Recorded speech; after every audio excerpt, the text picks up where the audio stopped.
Halo Passengers, balik lagi nih sama Fidas. Nah, pada kesempatan kali ini, Fidas akan mewawancarai salah satu kakak kelas kita yang berprestasi nih, yaitu perwakilan dari Keppel Student Company. Yuk langsung aja. Halo Kak. Halo.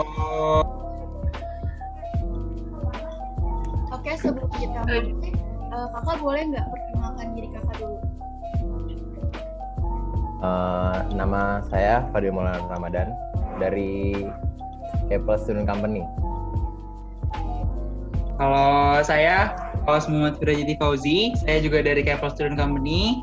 Dan kalau Fadil, tadi dia Presiden Director-nya, kalau saya Vice President of Public Relations-nya.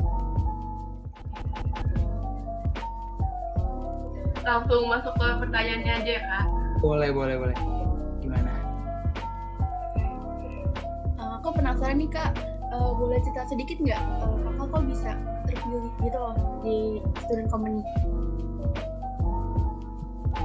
Mungkin Paus bisa menceritakannya dari awal karena sama gurunya. Iya, jadi kalau misalkan diceritain alurnya gimana kita bisa kebentuk Keppel Student Company ini, jadi awalnya dulu dalam mata pelajaran PKWU kan itu ada materi kewirausahaan kan awal-awalnya. Nah, jadi kami itu disuruh untuk ngebuat satu perusahaan siswa itu di kelas. Nah, habis itu guru gue sama Fadil itu milih kita karena presentasi kita tuh bagus katanya, dan dilanjutkan dengan beberapa seleksi digabung sama kelas-kelas lain juga. Alhasil kekumpul tuh sekitar 22-an orang untuk ngebentuk satu perusahaan siswa gitu.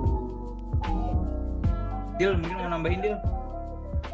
Iya, jadi kalau kita itu diseleksinya langsung oleh guru. Jadi kan diberi program sama sekolah.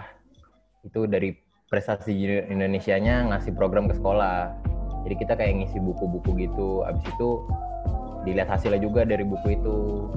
Nah, itu buat nambah nilainya juga.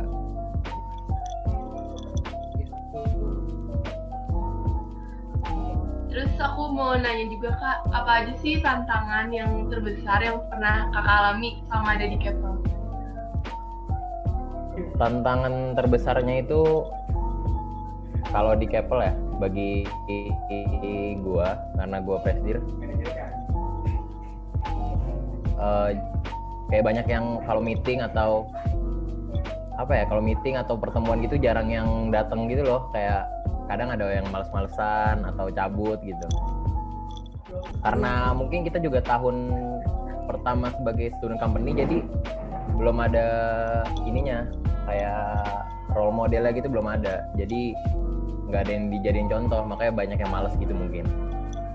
Setuju sih sama statementnya Pak Adil, karena kita kan angkatan pertama nih ke bentuknya student company gitu, jadi kita bingung juga ini kegiatannya sebenarnya apa sih, kita juga mau ngapain, ditambah tugas-tugas kan juga banyak, kegiatan-kegiatan di luar sekolah yang lain juga banyak. Nah, itu paling struggle-nya di situ sih, gimana cara nge-managing waktunya gitu-gitu. Nah, tadi berhubungan katanya banyak tugas, terus banyak juga acara di luar kan, boleh tahu nggak kayak tips cara manage waktu kakak antara akademik sama buat Keppel? Kalau untuk manage waktu sebenarnya gampang sih. Mungkin kalian bisa seminggu itu kalian buat jadwal, kayak misalnya kalau Keppel itu pertemuannya hari Rabu, jadi dikosongin hari Rabunya itu untuk jadwal yang lain-lain kayak les gitu-gitu, usahakan jangan hari Rabu. Dan kayak untuk mengerjakan tugas bisa hari Rabu misalnya pas malamnya baru mengerjakan tugasnya kayak gitu. Kalau menurut gue sih gimana caranya, yang penting itu tadi nggak jauh beda kayak Fadil, planning waktunya itu. Jadi kita harus taruh mana yang urgensinya paling atas, mana yang sekiranya masih bisa di bawah gitu prioritasnya.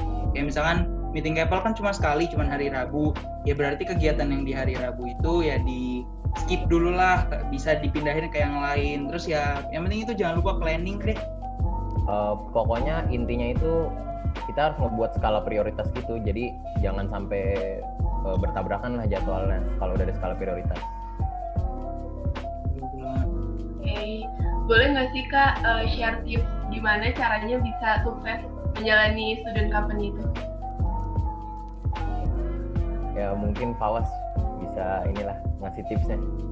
Kalau dibilang sukses, ya alhamdulillah kami kan udah berhasil sampai nasional, walaupun kami belum bisa bawa nama Indonesia ke Asia Pasifik, tapi menurut kami pencapaian sampai nasional itu udah cukup membanggakan. Karena apa? Karena ya kami sama-sama capek, perjuangannya nggak gampang, dan menurut kami tips suksesnya itu paling yaitu kami harus tahu mana skala prioritas, mana enggak. Jadi dulu pas perjalanannya Keppel ini pasti banyak yang gugur gitu loh. Jadi kayak yang awalnya antusias, terus lama-lama menurun antusiasmenya, dan itu cara kami ya kami samain pikiran lagi. Kalau misalnya kami ini punya tujuan satu, kami mau bawa nama 81, kami bahkan membawa nama Jakarta untuk lanjut ke sana gitu, ke perlombaan selanjutnya. Itu sih, Dil, nambahin kali. Untuk sukses maksudnya kalau kita sebagai presiden direktur sama vice presidennya itu jangan ikut-ikutan semangat yang melemah gitu. Jadi kita harus menguatkan satu sama lain, dan pokoknya harus berdoa, harus serius. Pokoknya prioritasnya itu kalau semakin mendekati lomba itu kita harus langsung serius gitu, serius banget. Ya situ aja. Paling ya sukses-sukses kayak nggak boleh nyerah dengan cepat, harus tahu selak beluk bisnis dengan baik juga, paling gitu aja sih. Dan itu caranya dengan apa ya, dengan belajar. Suksesnya ya dengan belajar. Apalagi ini kan program dari prestasi junior Indonesia itu juga disponsorin sama Citi kan di Indonesia. Nah jadi kita juga beberapa kali sebelum menjelang lomba itu melakukan banyak banget kegiatan-kegiatan pembelajaran, misalnya kayak job shadow ya Dil, kita diajarin gimana cara kehidupan bisnis tuh kayak gimana. Terus kita juga ada youth camp, di situ kita dibekalin bekal-bekal bisnis gimana. Ya dari situ sih suksesnya, dari belajar, dari mencari tahu gitu-gitu. Kalian juga kalau mau nambah ilmu bisa dari Google ya, karena kan program ini ibaratnya sama kayak perusahaan tapi versi kecilnya gitu. Jadi hampir sama lah dengan perusahaan besar, hanya bedanya kita lebih anggotanya lebih sedikit gitu loh. Dan skalanya ya di sekitaran sekolah gitu. Terus aku mau nanya deh, apa aja sih momen yang paling berkesan bareng sama Keppel? Untuk momen yang paling berkesan sih yang pasti pas hari H lomba ya, karena pas kita 2 kali itu lomba, jadi regional sama nasional. Yang paling berkesan tuh saat presentasi, saat lomba, itu benar-benar berkesan sih, yang nggak bisa dilupain lah. Sama pas perjalanan kita menuju lomba itu kan pasti banyak kegiatan tuh yang kita laluin. Faust mungkin bisa menjelaskan lah ininya, kegiatan menuju lombanya. Kalau dibilangin soal kenangan mah banyak banget kenangan yang udah kita laluin bareng-bareng yang nggak akan bisa dilupain pokoknya. Jadi emang namanya juga proses, kan pasti ada time stone-nya kan. Jadi kayak di awal tuh kita bisa kumpul bareng Keppel di youth camp. Nah itu satu kegiatan di mana kita semuanya 22 orang bonding. Nah itu nggak akan pernah kita lupain karena banyak banget di situ cerita-cerita lucu, cerita-cerita seru, bahkan serem pun juga ada di sana. Terus juga banyak kegiatan-kegiatan Keppel dikumpulin kan, kayak tadi gue bilang job shadow. Terus ada juga seminar-seminar. Nah itu semua kan kita bareng-bareng lagi, kita ketawa-ketawa, kita bagi ilmu bareng lagi. Ditambah proses-proses menuju lombanya kayak hari-hari seminggu sebelum lomba. Nah itu kan lagi bonding-bondingnya banget tuh kan, ngomongin report, ngomongin presentasinya. Nah itu juga gak akan pernah kita lupain sih. Yang terakhir itu di lombanya parah sih Dil ya, seru banget. Pokoknya yang gak bisa dilupain itu waktu bersamanya sih, karena gak bisa diulang lagi.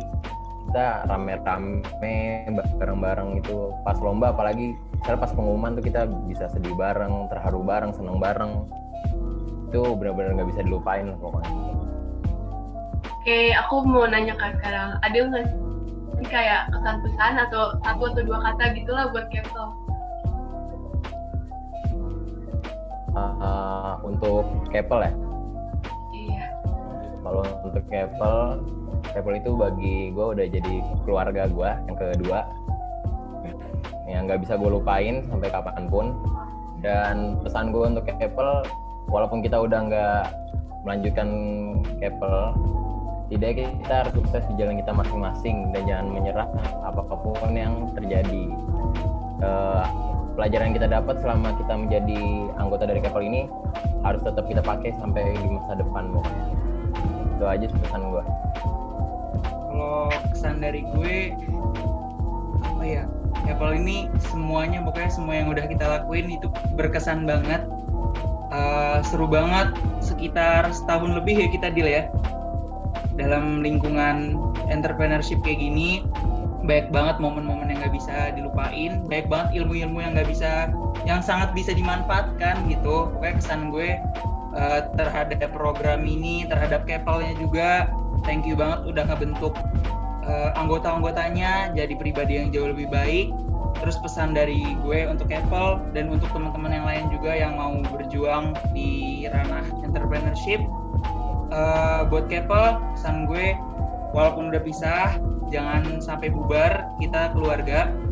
Dan semoga semua ilmu yang udah diberikan itu bisa dimanfaatkan buat pengalaman-pengalaman di kehidupan selanjutnya. Terus juga pesan buat teman-teman yang mau ngikutin jalan bisnis, jangan pantang menyerah. Pokoknya di era-era kayak gini makin ribet kan tantangannya, makin unik-unik orang, makin kreatif-kreatif orang, tapi jangan sampai kita kalah kreatif gitu. Udah sih Kak pertanyaannya. Jadi sekian dari kami. Makasih banget udah mau luangin waktunya dan berbagi cerita-cerita dan tips-tips juga. Ya, Yayo ada tambahan nggak? Enggak lah ya. Oke, udah. Makasih Kak. Ya, sama-sama. Sama-sama. Nah, itu dia keseruannya. Sampai jumpa di video-video selanjutnya. Dadah.